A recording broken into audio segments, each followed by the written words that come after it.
Hi, it's me again, I'm back.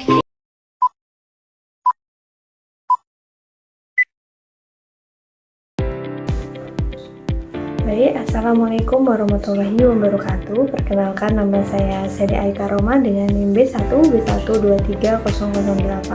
Di sini saya memenuhi tugas ujian akhir semester yang diampu oleh Ibu Uswatun Asyah, Esos MIP, selaku dosen pengampu mata kuliah Ekologi Pemerintahan.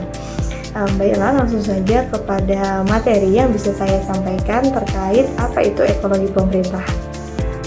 Baiklah, di sini saya akan membahas apa itu ekologi pemerintahan.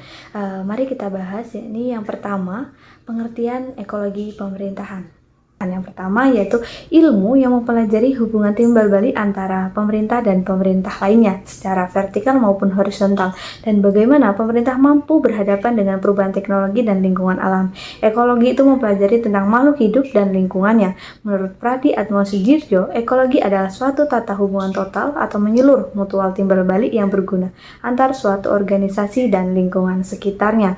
Akan membahas yang kedua, tadi kita sudah membahas terkait pengertian dari ekologi pemerintahan. Yang kedua, di sini saya akan membahas yakni tujuan ekologi pemerintahan. Yang pertama, mempelajari hubungan timbal balik antara individu dan pemerintahan. Yang kedua, menganalisis lingkungan termasuk regulasi kebijakan. Yang ketiga, memahami lingkungan eksternal termasuk SDA maupun SDM. Yang keempat, mengimplementasikan hubungan pemerintah dalam berinteraksi dengan sekitar maupun dengan lingkungan masyarakat di sekitarnya.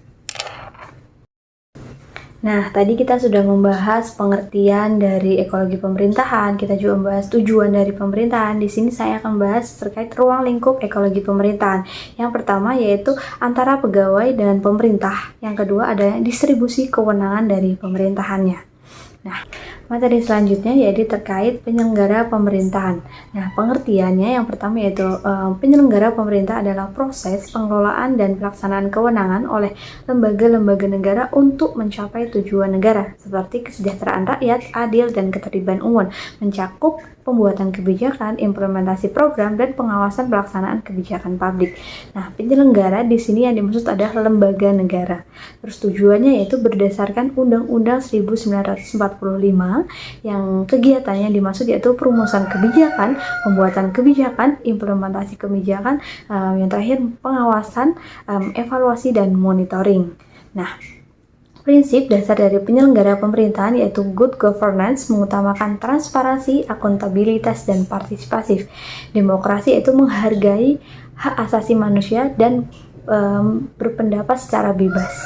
Nah, lanjut kepada materinya, yakni terkait hubungan ekologi dengan pembangunan masyarakat, yakni membahas yang pertama yaitu pemerintah, yang kedua kebijakan publik, yang ketiga dinamika sosial dalam proses pembangunan. Nah, yang dimaksud dari pembangunan masyarakat adalah proses perbaikan kondisi sosial, ekonomi, dan budaya dalam suatu komunitas untuk meningkatkan kesejahteraan bersama. Nah, pemerintah berperan sebagai penggerak utama dalam pembangunan masyarakat ini. Yang kedua, menciptakan kebijakan yang bertujuan meningkatkan kesejahteraan warga. Yang ketiga, kebijakan yang dirancang idealnya harus memiliki faktor sosial dan budaya. Nah, di sini yaitu kaitannya ekologi pemerintahan dengan pembangunan masyarakat itu adalah contohnya yaitu program keluarga harapan, yakni PHK, yang dimana contoh dari ekologi kebijakan yang diambil melalui kebijakan dari pemerintah kepada masyarakat. Itu saja yang bisa saya sampaikan.